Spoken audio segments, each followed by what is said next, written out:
Página 191.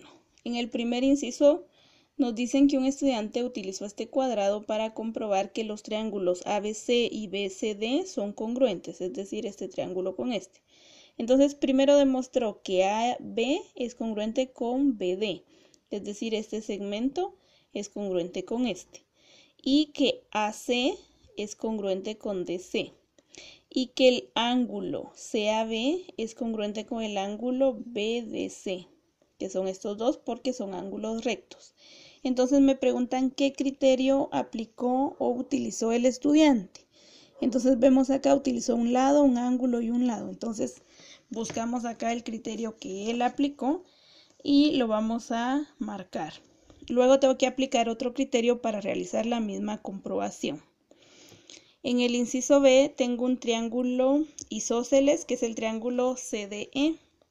Como vemos, es el triángulo que se encuentra en medio. ¿Qué quiere decir que es isósceles? Que tiene dos lados iguales, que en este caso sería este y este. Entonces, como esos lados son iguales, vamos a marcarlos. También sabemos del triángulo isósceles que este ángulo y este ángulo son iguales. Muy bien. También nos dicen que el punto C es un punto medio entre A y D. Por lo tanto, este segmento y este segmento miden lo mismo. Entonces los vamos a marcar. También me dicen que el punto D es un punto medio entre C y B. Entonces, al igual que en el anterior, este segmento y este segmento miden lo mismo. Muy bien. Me piden comprobar que los triángulos ACE, que sería este, y el BDE son congruentes. Entonces, como estos ángulos son iguales, los ángulos que están a la par también tienen que ser iguales. ¿Por qué razón? Porque estos dos ángulos son ángulos suplementarios, o sea que al sumarse dan 180 y estos también. Entonces, para que eso suceda, estos dos tienen que ser iguales porque estos dos también lo son. Entonces, queda demostrado que este ángulo y este son iguales. Entonces acá tengo este lado es igual, este ángulo igual y este lado igual. Entonces, ¿por cuál criterio puedo hacer esa demostración? Lo buscamos acá, ¿verdad? ¿Cuál criterio me permitió hacer la demostración? En el inciso C tenemos esta figura de acá. Entonces me dicen que DA es perpendicular a AB, o sea, este segmento con este. Entonces forma un ángulo de 90 grados. También me dicen que CB es perpendicular a AB. Este y este forman este ángulo de 90 grados. Eso quiere decir que el ángulo DAB y el ángulo CBA son congruentes porque ambos miden 90 grados. Vamos a escribir eso, ¿verdad? Que esos dos ángulos son congruentes porque ambos son ángulos rectos. También sabemos que el ángulo 1 y el ángulo 2 son iguales. Lo vamos a escribir. Vamos a utilizar un lenguaje matemático. Me piden demostrar que estos dos triángulos ABD y ABC son congruentes, que sería este triángulo de acá y este triángulo de acá. Si nos damos cuenta, el segmento que va de A a B es de ambos triángulos, pertenece a ambos. Eso también lo anotamos acá, que ese segmento pertenece a este triángulo y también pertenece al otro triángulo.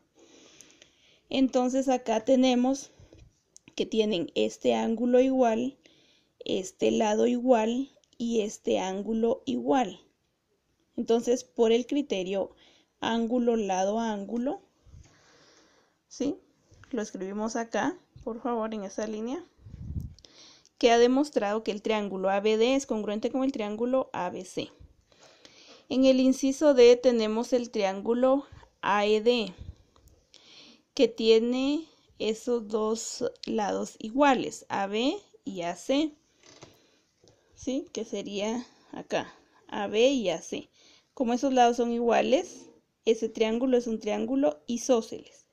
Y estos ángulos son iguales, ¿verdad? Al igual que estos, como lo vimos en el ejemplo anterior. Dice aparte de eso que el ángulo A, que es todo este, está trisecado. Eso quiere decir que está dividido en tres partes iguales.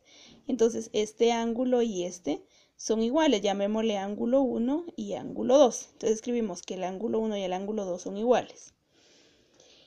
Ahora, me piden comprobar que el segmento AD es igual al segmento AE, que serían estos segmentos de los lados, que les tengo un asterisco porque es lo que tengo que demostrar. Entonces, si nos damos cuenta, esta figura es muy similar o es prácticamente la misma que esta, ¿verdad? Entonces, en esta quedó demostrado que estos dos triángulos son congruentes, ¿sí? Entonces, el triángulo ABD es congruente con el triángulo ACE, que sería este. Como son ángulos congruentes, sus lados correspondientes miden lo mismo. Si nos damos cuenta, este lado es lado correspondiente de este. Por lo tanto, este y este lado van a medir lo mismo. Al demostrar que esos triángulos son congruentes, queda demostrado que esos dos lados son iguales, ¿verdad? Y en el inciso E van a dibujar dos triángulos que sean congruentes y van a utilizar alguno de los criterios de congruencia para comprobarlo. Pueden hacer de manera similar a alguno de los que estén acá.